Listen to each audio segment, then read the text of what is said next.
Isang batang Pilipino nawala at natagpuan sa Muñoz Market taong 1985. Nung hindi nakita ang kanyang mga magulang, inampon ng mga banyagang Australiano at inilipad sa Australia. Naging matagumpay na filmmaker. Makalipas ang mahigit 30 taon, nagbalik siya sa Pilipinas para hanapin ang kanyang pamilya. I've really started to understand my Filipino side.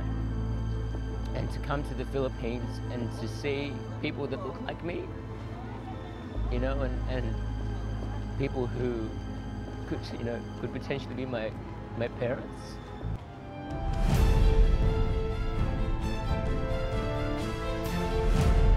Parang pamilyar ah. Meron na din ako niyan eh. Maliit pa siya. Ito siya yun. Kaya lang nakatalikod siya. Siya ng puto eh. Siya puto. Gusto ko na pa makita. Are you Jojo?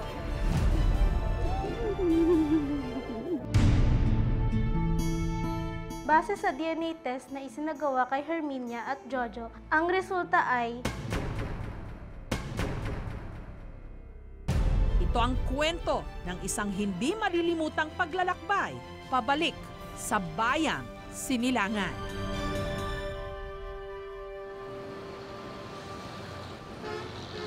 Missing boy. Hindi ko nakakita. No. Okay.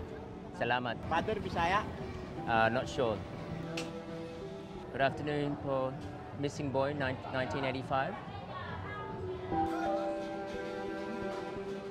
My full name is Joel Mancello de Carteret. I've been here since November the 28th. I've been prepping for this trip about a month ago. My main objective for this trip is to try to find my biological parents. My memories of my parents was that my dad was a jeepney driver and my mother was a dressmaker. My memories of my mother was visiting her factory and playing with the thread. And my memories of my father weren't much, but all I remember was that he would... I've grown up all my life really asking myself, who am I?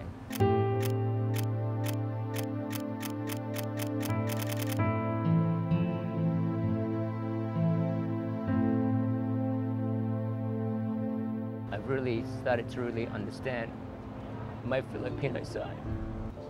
And to come to the Philippines and to see people that look like me, you know, and people who could, you know, could potentially be my parents.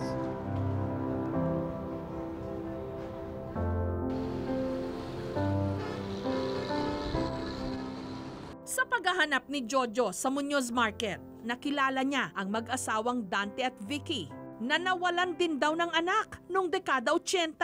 I look like him. Yes. Yeah. There is a similarity. Similarity. May luksyo ng dugo. Nung makita ko siya, kaya ang pagdating ko, yun na nga yung nailang ako. Iba yung salita niya eh. Nung nakita ko, umiyak talaga ako. Pinakita niya talaga yung picture niya nung nasa orphanage siya. Nagulat ako nung pinost niya sa cellphone niya. Siya talaga. Sumailalim sila sa DNA test para malaman kung si Vicky nga ba ang hinahanap na ina ni Jojo. 0%. Yeah. Ang resulta, negative.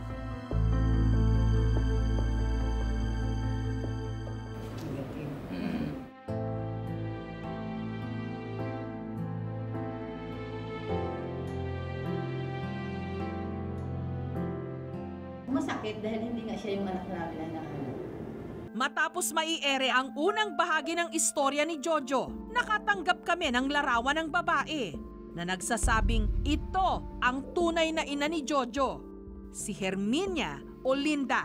Gayunman, ang nagpadala ng litrato, wala na ring ideya kung nasaan ito. Do you remember her? It's hard to say. My memories are not clear on what. Is she a dressmaker? Yes. And her husband used to be a jeepney driver. Really? She looks like me. Really? Yeah. Yeah. I had goosebumps. One thing that made my heart pound was that his name was Joel as well. I just thought to myself, what are the odds? Sinamahan namin si Jojo para patuloy na hanapin si Herminia at natagpuan namin ang kanyang mga kaibigan.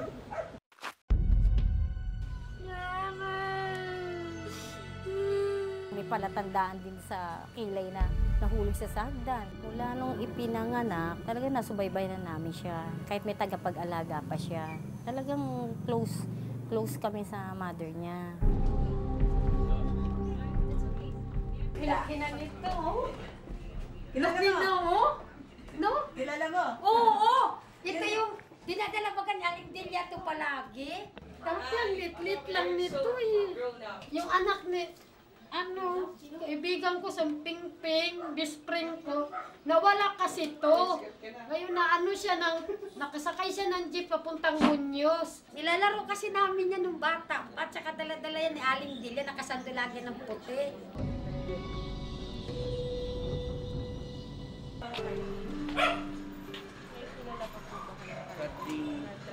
Si Linda, hindi ko na alam, pero si Carding nasa US. Yun po yung asawa ni Linda. Oo.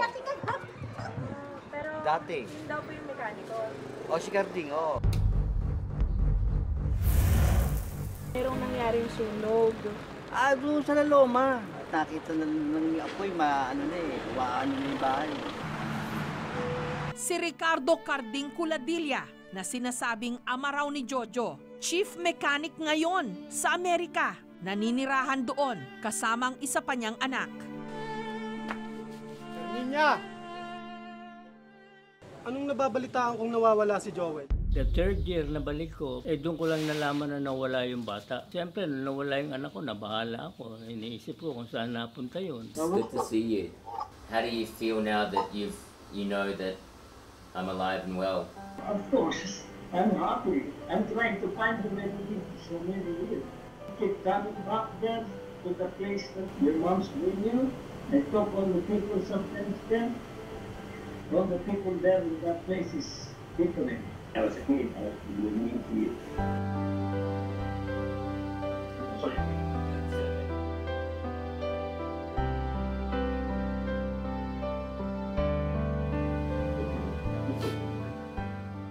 I think I'm sure that it's his biological father. Ilang araw na lang at babalik na si Jojo sa Australia. Pero hindi pa rin niya nahahanap si Erminia. Hanggang nanawagan na siya sa radyo. This is Joel, and this is your lost boy that went missing in 1985, and I'm back and I'm really eager to meet you. Doon na nakatanggap ng tawag ang aming programa sa isang nagpakilalang Herminia Rio. Siya raw ang hinahanap na ina ni Jojo. Nakatira sa bagong baryo sa Caloocan. Pamilyar po ba kayo sa litratong to? Parang pamilyar ah. Meron na din ako niyan eh. Maliit pa siya. Ito siya yun. Kaya lang nakatalikod siya. Oh. Siya ng puti eh. Siya po to. Gusto ko na po makita. Gusto ko na po makita.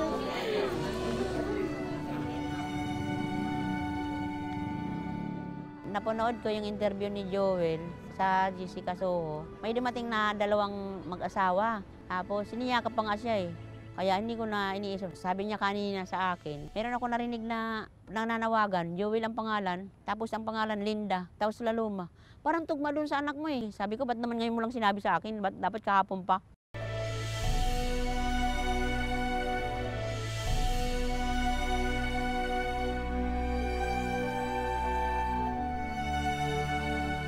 Sinasama ko siya, mahilig siya maglaro ng mga sinulid sa Garmins. Tapos pinagdugtong-dugtong niya yon, nilalagay niya yung tali.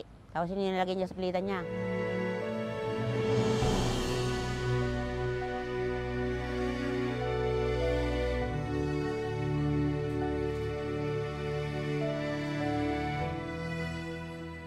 Pag sweldo namin, kapunta kami sa litsonan yun. Order ako isang buong litson. Ang kukunin lang niya yung balat. Kaya yung litson na yun, hindi ko tinitingnan yun eh. Kasi naalala ko sa kanya yun, yung kinakain niya yung balat. Mare, pakitingnan nga muna yung aking anak ha. Papasok lang ako ha. Sige, akong bahala. Lagi ko siyang sinasama sa trabaho. Kaya lang yung araw na yun, hindi ko nasama siya dahil tutulog pa siya.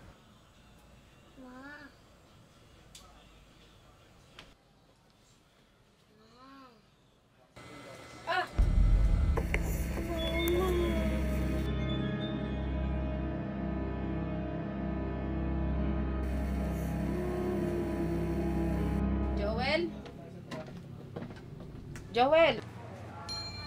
Joel? Pag-uwi ko ng hapon, yun, nakinito na ng kaibigan ko na nawawala na, sabi niya yung nawawala yung anak mo si Joel.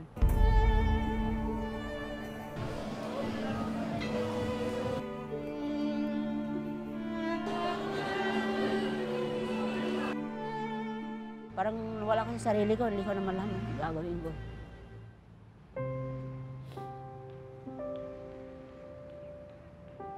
Nawalan na ako ng pag-asa.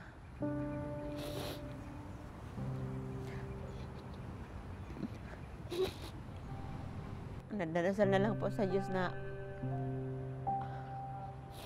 sana minsan magsalubong yung landas namin. Wala nang maliit pa siya, yun yung itsura niya. Gusto ko na po siya yakapin. Isang araw bago ang nakatakdang pagbalik ni Jojo sa Australia, nakatakda na ang kanilang muling pagkikita makalipas ang mahigit 30 taon. Are you Jojo? Yeah. Mermin. Yun yan?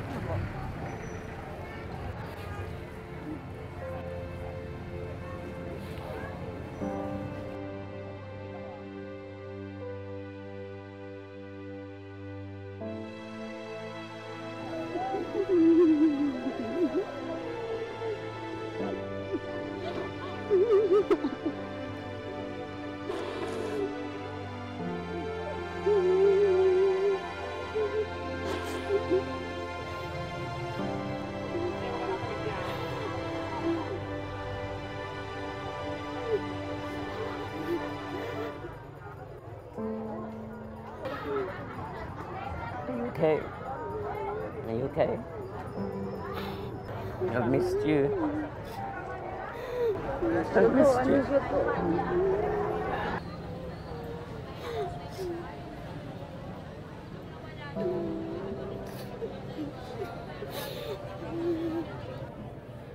May picture ako na ito yun eh. Paano, kahit di patingin sa doktor yan eh. Yan, meron yan damage yung paa niya. Hindi pantay yung paa niya. This is your lucky star certificate. Thank you.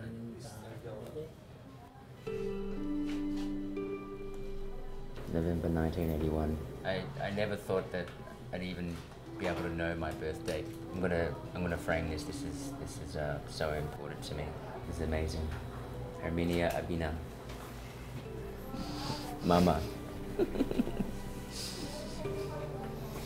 Agad na nagpa-DNA test ang dalawa.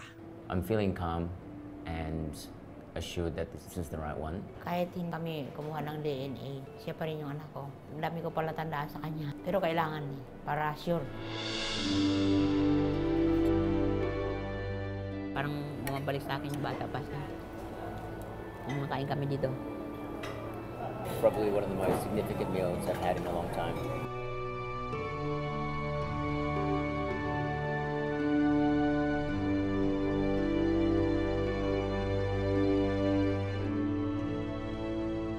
Dear Mama, I'm so glad we found each other after all this time. Please don't be sad that I'm leaving. I'll be back very soon to spend more time with you and the family. With all my love, your son Joel.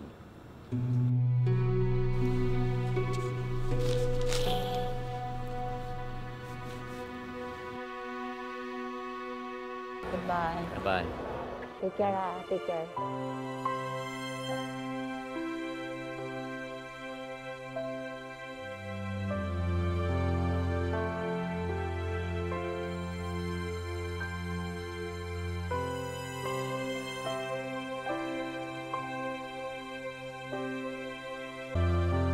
Bago matapos ang buwan ng Pebrero, lumabas ang resulta ng DNA test kina Jojo at Herminia. Base sa DNA test na isinagawa kay Herminia at Jojo, ang resulta ay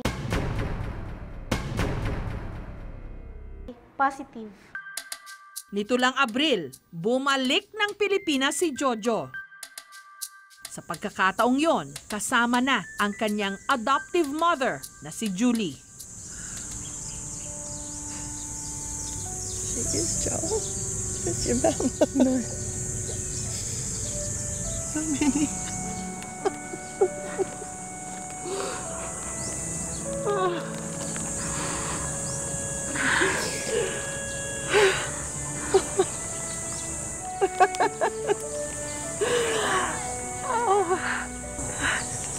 wonderful to be here. Thanks for taking care of my son. Oh, he's missed you. I really appreciate it.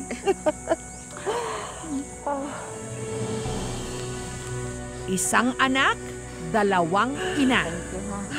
Thank you very much. Oh, it's been my pleasure. My absolute pleasure. Your boy has given me so much joy. Oh, this is a happy day. This is a happy day. These are for you.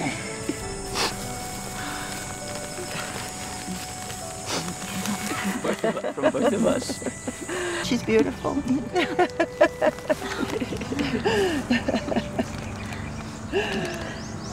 I look like more like my mother, don't I? Which mother? Yes, you look very similar. Yeah. The two of you. Yeah. Cannot be denied.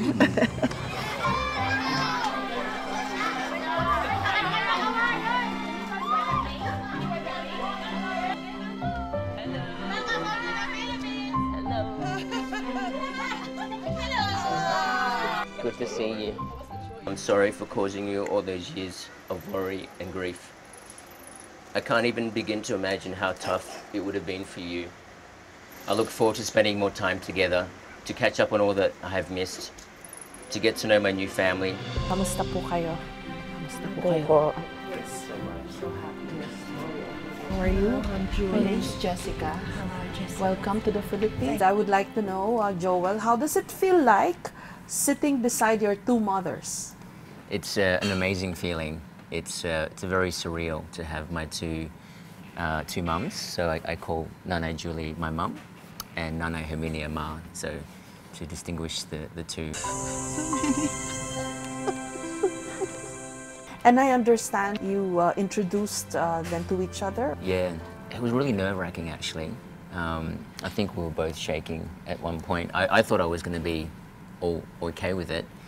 It was really overwhelming. Such a beautiful gift to see both of them together, and there was a lot of tears shed.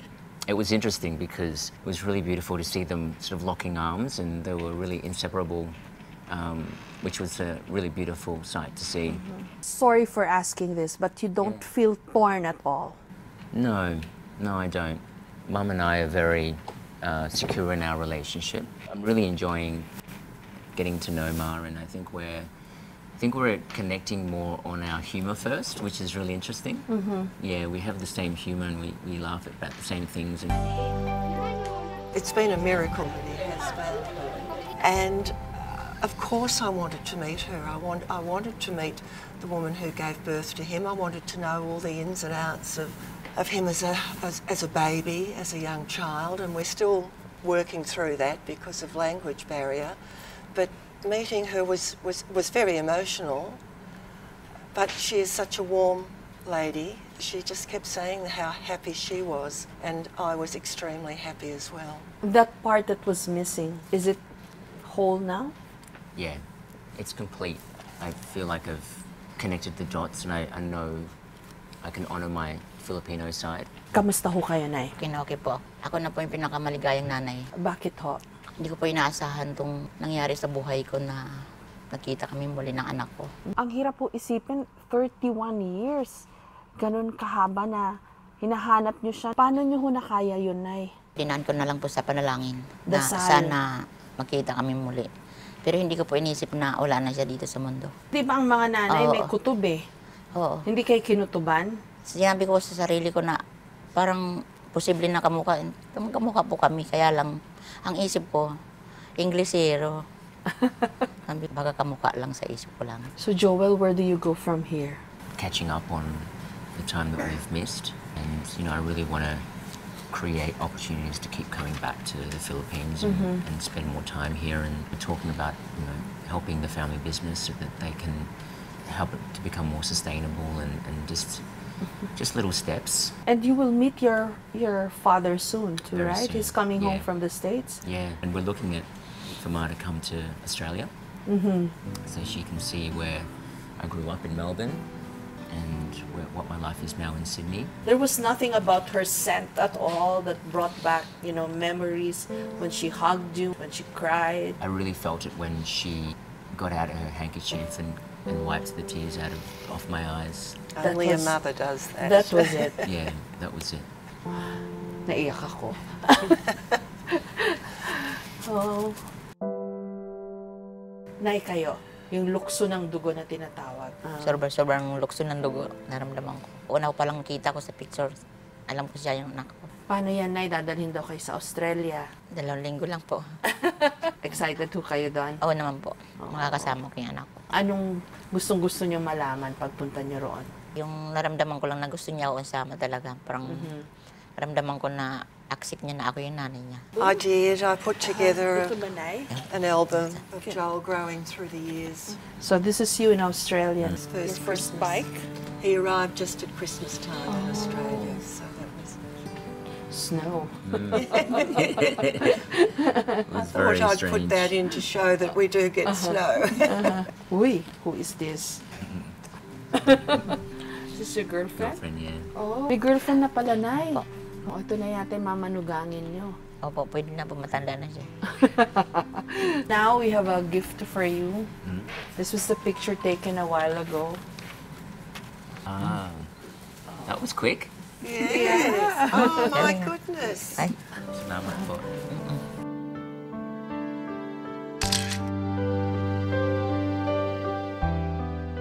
Don't lose hope. Don't ever feel defeated. Don't ever think it's impossible.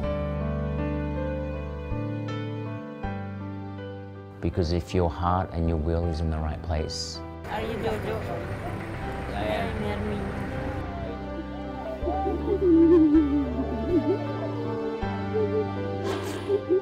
If it's meant to be, it's meant to be. And if it's not, keep trying, because you never know when your day will come that you will meet the one that you've lost.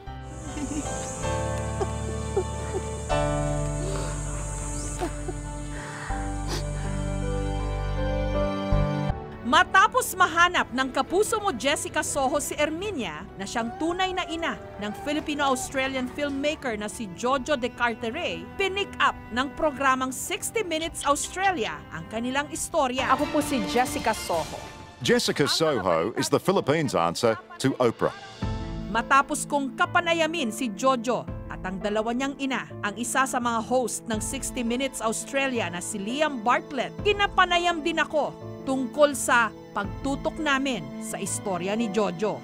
Ang interview, inilabas ng 60 Minutes Australia nito lang nakaraang linggo. The question was hanging. We had to find the answer. You wanted resolution almost as much as he did. We had to see this through. There are a lot of missing people all over the world. I also know that there are lots of good hearts. I wish we'll get another chance like this because it's a beautiful moment seeing the two mothers and Joel together.